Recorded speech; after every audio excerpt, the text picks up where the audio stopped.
Hey guys, what's up? It's me, Meat Puppet, bringing you guys another video, and this one is about an old veteran that decided, you know what, I'm gonna play the music. He's 98 and he fought in World War II, and he's gonna play beautiful music, bada beam bada boom, right? The hymn, the national anthem.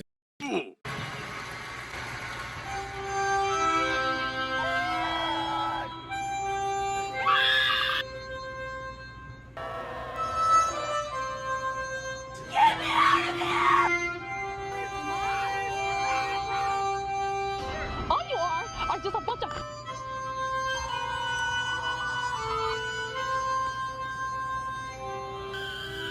And I don't know if you guys are noticing, but the ladies are looking to the wrong way for some odd reasons.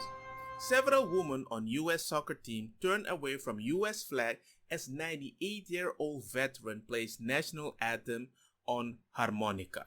Okay, do you see where I'm going with this? Several women on the US soccer team on Monday turned away from US flag as 98-year-old World War veteran P. Dupree played the national anthem on harmonica. The US women's soccer team is playing against Mexico in East Bada Beam Bada Boom game before heading to Japan. Okay, these women should not be allowed to represent the US Olympics. So yeah, people are kind of pissed about the whole situation, right? ESPN showed the woman disrespecting the US flag and the veteran, but the United something of woman was careful not to show the woman up close. Yes, of course not. Why do you want to disrespect somebody in secret, but you don't want to film it? It's kind of weird. Why would you even do that, you know? That doesn't make actually any sense. So for me, I always thought it was kind of weird. Why are they always complaining? Why is everything freaking unfair? I don't know. Wasn't this woman one time, she was like, yes, I'm gonna go in, what was it again? Victoria's Secret. But then they found out that she had the tweet about Asian people. That, hey, with them eyes kind of closed, you look kind of Asian or something stupid like that. What the fuck? What? Why wasn't she cancelled? Why wasn't she banned from the team? And I'm like, it's like the drama team of football of the ladies. It's full of drama. It doesn't make any sense.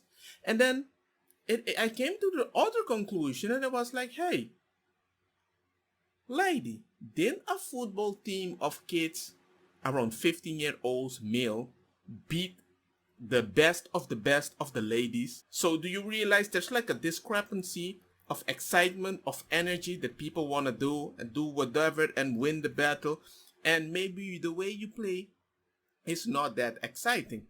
Maybe, I'm not sure. When I watch football of girls playing in Spain, it's kind of exciting. But the fact that you are so proud and you complain about stuff but you cannot represent, I can see why certain people are like, you know what? You don't open your mouth, maybe I won't mind. But now you open your mouth and people beat you and you complain about the money and everything. That doesn't make any sense. There is no consistency in what you want.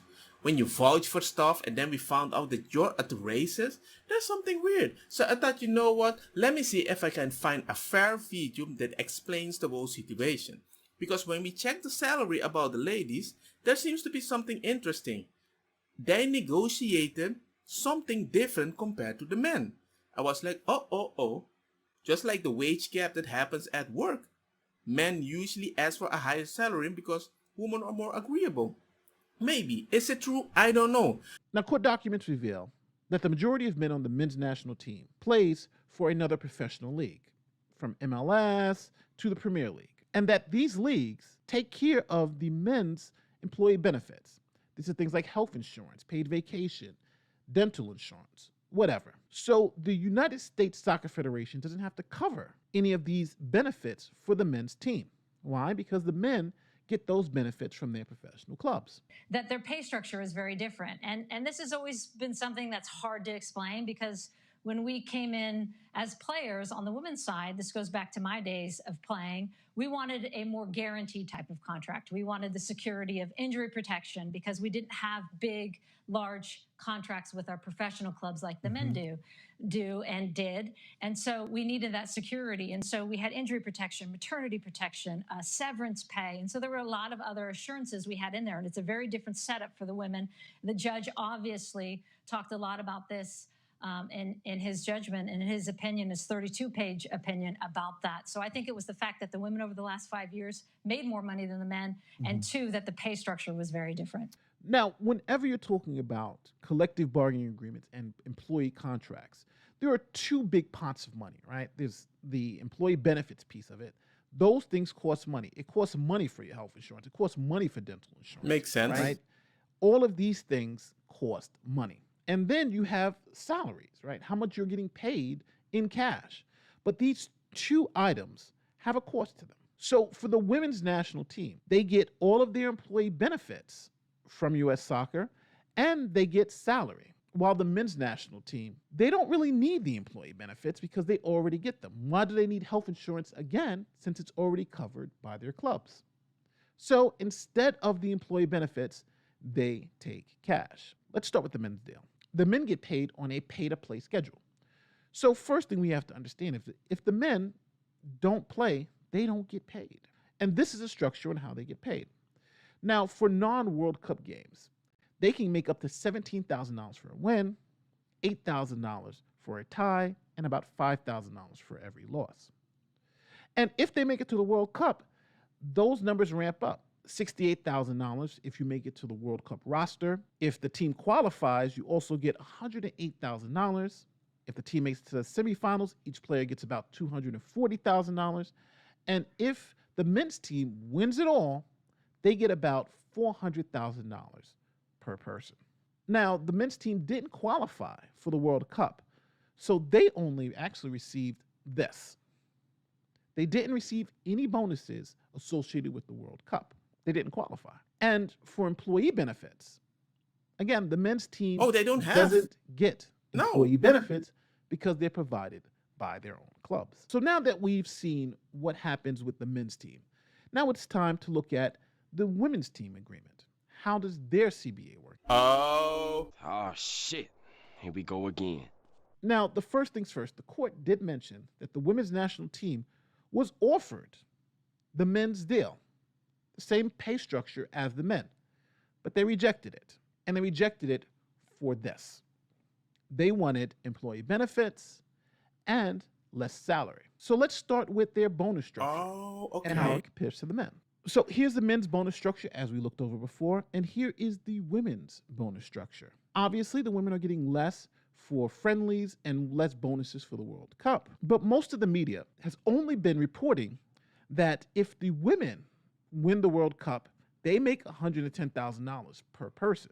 But if the men won the World Cup, they would have made $400,000 per person. Yes. And this is the basis of the women's lawsuit. Here's the media focused in on this bonus schedule, explaining why it's unfair that if the women win the World Cup, they only get $110,000, where if the men win the World Cup, they get $400,000. Yeah, that's the a big women difference. won their fourth World Cup last month, but earned less than a quarter of what the U.S. men's team would have been paid for the same feat. Kenneth Gregg, CBS News, New York. The lawsuit also highlights pay discrepancy at the World Cup, alleging that the pay was so skewed that when the men's team lost in round 16 of the World Cup in 2014, they received bonuses totaling more than $5 million. The following year, when the women won it all, they received less than $2 million. And overnight, U.S. Soccer released a statement pointing out that the women's national team reached a collective bargaining agreement with the organization 2 years ago. So now just looking at this does look unfair. This looks like unequal pay. Yeah, but kinda. It's only part of the story. See, the women also get employee benefits from U.S. Soccer. Yes, of course. I totally forgot about that thing. But that's the thing. That's like a management issue. If the team is getting their employee benefits from different port instead of US, because yes, you can play for different team and US, but US is gonna give you the employee benefit also. So you don't want the same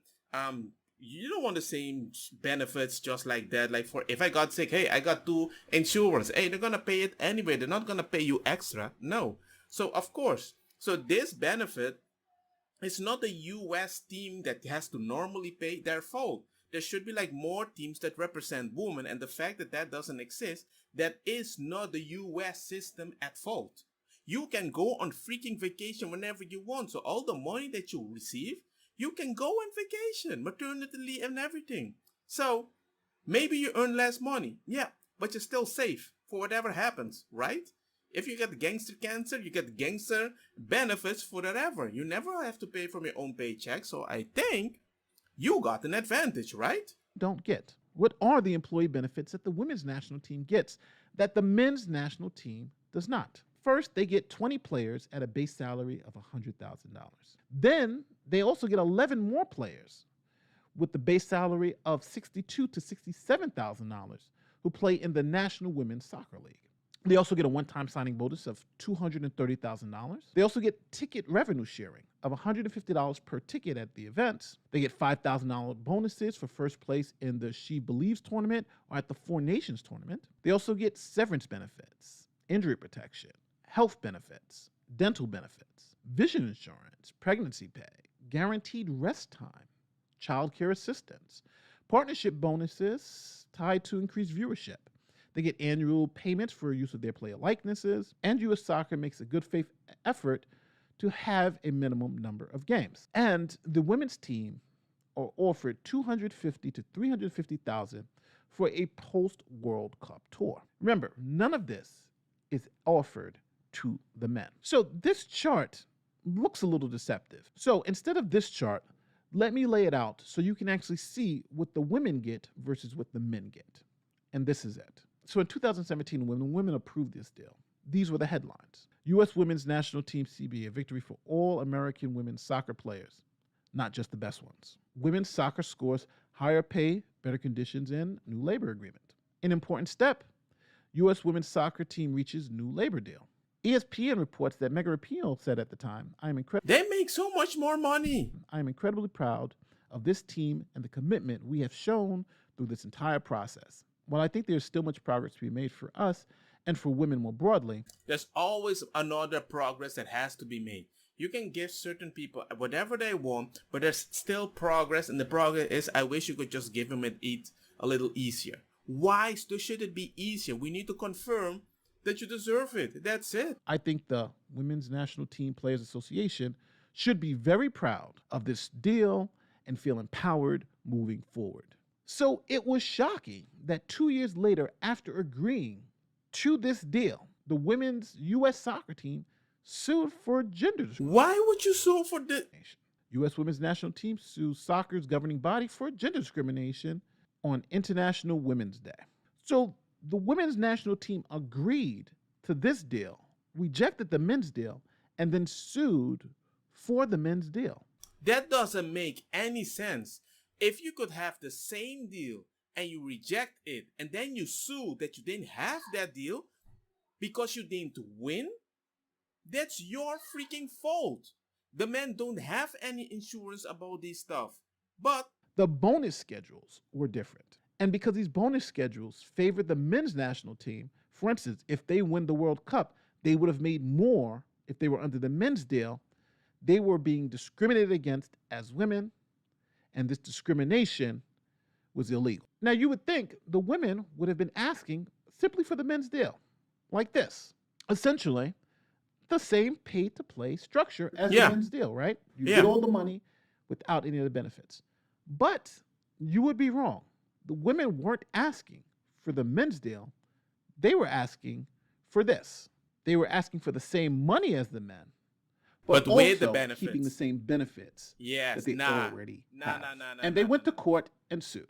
Here is what the court said about the women asking to be paid not equal to the men, but more than the men.